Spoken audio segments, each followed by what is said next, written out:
Well, hello everyone. This is our Live with the Mayor segment today. And for those of you that are watching now, thank you. And those that will be watching here on the recorded, thank you as well. We have attempted to do this Live with the Mayor segment for the last few months, do about one a month. And we want to invite community and business leaders in to discuss issues that could affect you and also affect our great city of Riverton. We are pleased to be able to have Mayor Ben McAdams, the Congressman-elect McAdams, that's here joining us today, and wanted to say thank you and welcome for being here. Well, thank you, Mayor. Thank you for the invitation, and it is great to be here. Yeah, well, we know that you've been a little busy as of late. We had extended the opportunity to Congresswoman Love to come in and talk, and she did that, and at the same time, we had hoped to be able to have you here as well. I know that there was with the county budget that's gone on and a campaign season in full swing. But we're glad that you're here now. Yeah, thank you for the invitation. That was a busy time right there, finalizing the budget and right at the end of the campaign. So my days were full and my evenings were full, but I'm glad to be here. Well, we're glad you're here again. And we always like to just kind of start more of a humanistic type approach. You know, tell us a little bit about yourself and family, background. What can you tell us? Sure, thank you. So born and raised here in Utah. I actually grew up in Davis County, and then I went to school at the University of Utah. Met my wife in high school. We were in a high school French class together. So that's about the only thing that I've retained from French class is my wife, and don't speak French today. But grew up in Utah. Went to school at the U. Then I went to law school in New York City. We moved away for a few years, and then our twins were born in New York, and we moved back home to raise them. Wanted to raise our family here in Utah. So we have 4 kids. We have our twins that are 13 now, and then we have a 10-year-old and a 7-year-old. So boy-girl twins, and then 2 more boys. And full house. Yeah, we do have a very full house. We're busy. My boys love baseball, so we're out always driving around, a lot, through the southwest part of Salt Lake County where most of the baseball facilities are, and they're on a team in West Jordan. My son's on a comp team in West Jordan. So we're driving out quite a bit for baseball, and my daughter loves to play soccer, and so we stay pretty busy on top of a very busy day job. I have a part-time job as an unpaid Uber driver for my kids. I think I can share that. Yeah. Well, that's great. And you're now coming to the end of about 6 years as county mayor. What can you, kind of looking back on that, reflecting on it, what have you or your administration been able to accomplish, and what specifically have you felt has impacted, or some of those big issues that have impacted here in this area in Riverton and Southwest? Yeah, thank you. I would say, first of all, mayor is one of the best jobs anyone could ever hold, and with some remorse to lose that title, as I go on to a different position. But one of the things I love about mayor is you're right in the community and able to make a difference in the community. And I'm proud of a lot of the things that we've been able to accomplish in Salt Lake County. One of my focuses has been preserving some of our open spaces as we see the Salt Lake Valley growing so fast, and what used to be farmland is gobbled up. I say we used to be a sea of farmland with some dots of cities throughout it, and now we've become a sea of homes and population, and the open spaces are the islands that are disappearing. And so Salt Lake County's made it a priority to buy and preserve open spaces, and then as the tax revenue was there, we're developing those into parks.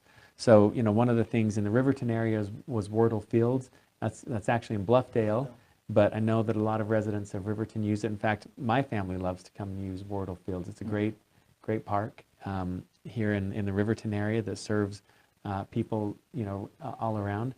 One of the things that I'm excited about that we just did this year is dedicated some ongoing funding to trails.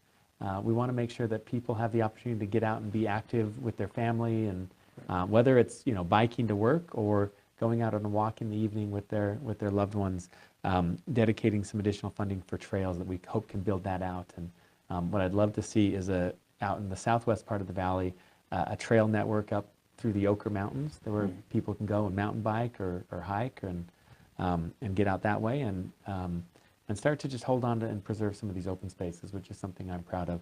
The other thing that has been a lot of work at the county was, I think, I prioritize re-envisioning who county government is and what we do, and saying there are things that are local that should be left up to the cities, and the county should look more regionally on things like, we have the health department and food handlers permits and food safety, or human services, things like a criminal justice system and treatment for people who are in addiction and some of these things, and having the county kind of give up some of these local things that we had done in the past and leave that up to cities, because I think cities are better capable at doing that, and let the county focus on things that are broader in nature. You don't want, there are 18 cities in the Salt Lake Valley, you don't want 18 different approaches to a food handler's permit. It's good to have some consistency with things like that.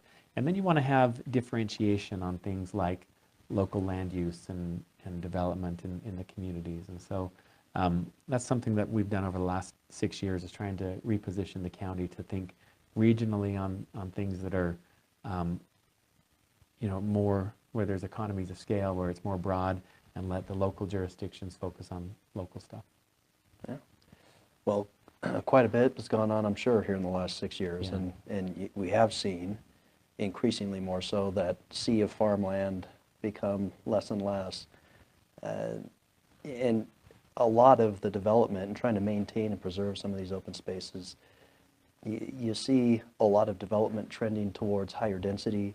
Mm-hmm. I know when I ran for mayor last year and knocked a lot of doors, it, I think, was by far and away the #1 topic and thing that I heard of from people. There's been, I think, a lot of folks that don't live or maybe come through this part of the county that often, I think, maybe have a perception that there's still a lot of developable land here and that it should be developed perhaps in a certain way. But how do we resolve these issues going forward with respect to densities and transportation and transit and active transportation, some of the trails you talked about, ensure that we're planning. And I think this, having cities kind of work together and try and do something a little more holistically, is something I know the Southwest mayors, we've been trying to get together and do and spearhead that. But definitely the densities, I know, is a very, very hot topic. We recently had the Olympia Hills development that was coming through in unincorporated county that you ended up vetoing, and had appreciated that, and I know a lot of residents do. That was a big topic of concern. But what are some of the resolutions you see? Yeah, I think growth is still happening, right? I have 4 kids, as I said, so I've added to the growth, as a lot of us have, and we want to have a place for our kids. I want to have my kids, as they grow, they're young now, but I want to be able to have my kids over for Sunday dinner, and so where are they going to live? And so these are issues that we've got to figure out, and I don't know what the answer is. One of the things that, I've heard a lot of people question, I did veto the Olympia Hills, but why did we wait a week to do that? Why didn't we do it at the beginning of the week? Why did we wait till the end? And honestly, it's because I wanted to have that town hall meeting, because I wanted to hear from people, what their concerns were, because we got to look and we got to balance multiple priorities. And so that was a great opportunity to come and listen to people. And so I heard some things in that town hall meeting that were really valuable to me. First, there's a concern about density, and I get that. And one of the things I think as a state we need to be aware of is providing the right housing choices that fit in the right communities. There are communities in Salt Lake City that you can't go high enough. People want more and more density, and there are other areas where they're concerned. But the other thing I heard beneath the surface was, in addition to the density conversation, it's just people who are frustrated with sitting in a traffic jam for an hour, or the class sizes, and there's you can't build schools fast enough and hire teachers fast enough, or have school counselors to work with your kids. And growth and density has other tangential issues that come up, and you got to deal with that first. And so that's where was one of the most compelling things to me with the Olympia Hills veto, was to say we need to hit pause on this right now, because regardless of what the right density mix is, whether it's a quarter-acre lot or less, we've still got, right now, before you approve anything, we've got transportation issues, and we've got to invest in our roads, and we've got to invest in our schools. And so, again, coming back to the role of the county, I think the county is good at thinking broadly. I don't think we're good at thinking locally. I think they're good people at the county who are trying to serve in a way that and do good, but nothing replaces, the person who shops in the grocery store, walks, drives daily. Now, I drive out here quite a bit. Like I said, as mayor, I'm out here all throughout the county, but as a dad, I'm out here 2 or 3 nights a week, and I know that if I can leave to get my kids to baseball, a game, or a practice, if I can leave at 4, I can make it in half hour, 45 minutes. If I leave at 5, commute time doubles, Yeah. So I can at least empathize with people who are doing that every day and maybe don't have the choice of leaving a little bit early. I can empathize with that. We've got to get, so I think when we talk about density and growth, there are people have private property rights, and there are people who want to develop their property. They have a right to petition their government for zoning. We don't necessarily have to grant everything they want, but that conversation is going to be there. On the flip side, what are we going to do to make sure that our transportation infrastructure is adequate, that open spaces are adequate? When you talk about infrastructure, it's not only roads, it's parks, and it's trails, and it's schools and things like that, places for soccer teams, and all the things that come with population growth, and that all stays in balance. And I just think the Olympia Hills conversation, for one, was just moving too fast, that there were too many factors that hadn't been quite considered, that we need to slow down and have a better conversation with the surrounding cities, better conversation with the school district, and then try and come up with a proposal that works for everybody before that moves forward. But it's going to be, this conversation for the next 20 years that's going to occupy the public square for the next 20 years. And I think we've got to get it right. We live in a special place. It's a great place to live and to raise a family. And it's changing, it's changing. We're growing in that, and it's going to change. How do we hold on to what's special and keep that? And what does that exactly look like? And it's, I know we've got to engage the public. We've got to talk with each other. We've got to talk with our state leaders and our federal leaders to make sure we get the right balance and protects what's special about this place. Yeah, absolutely agree. Yeah, it's quite a special place that we have here, and having that conversation, I think that project itself instigated, if you will, a broader conversation with a lot more stakeholders. I know that's still ongoing. And it's good to hear you say some of those things about local control and how that I firmly believe in too, as being a mayor here with the city of 45, soon to be maybe approaching 50,000 people, that it is those decisions made on a planning basis really are done, I think, the best way at the local level. But kind of switching gears for a moment, I know that you recently went through an election.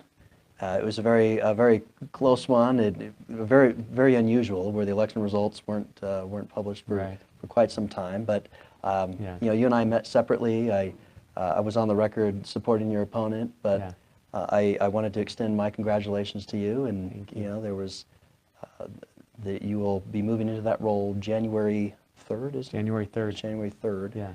So as Congressman-elect, and then as you move into that role as our congressman for this District 4, what do you see as some of your main priorities or things that you hope to accomplish in Washington that will have an impact here, back home at the county or in Riverton specifically?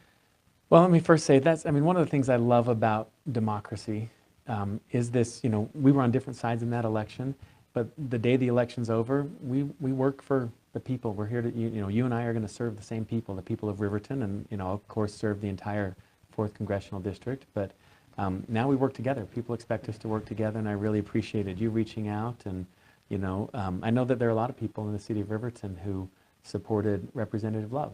And I look at it as I now work for all of them. And I'm going to do everything I can to serve them, whether or not they voted for me and whether or not they plan to vote for me next time around. I work for them, and I'm going to work with you, and I really appreciated you reaching out as well. And we move forward now, and we do what's right for our communities. I think we're at a challenging time in our country.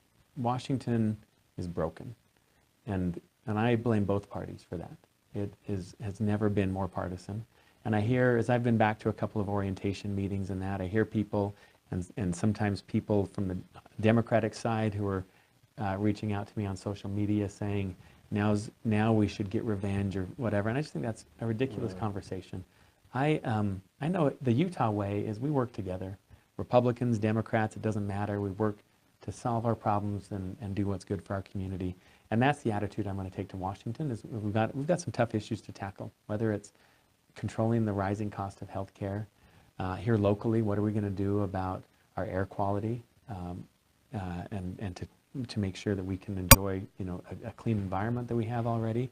Transportation is another big one. Right. We've got to find a way to invest in our transportation infrastructure. We are growing fast, and our population is growing faster than our roads are able to get us to and from work. So transportation, and really finding a way to bridge that partisan divide and move forward as a country.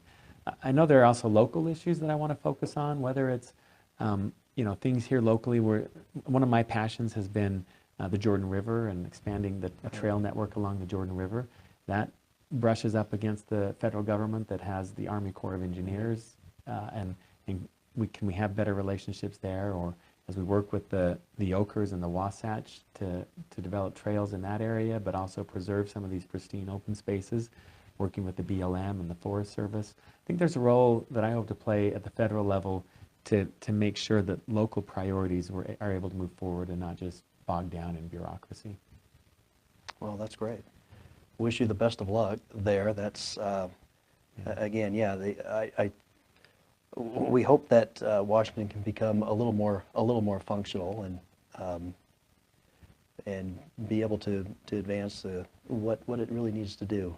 And that's wish you the best there in representing this entire district, and particularly our residents here in Riverton. And I would just add, that's one of the things too about being a mayor versus in Washington.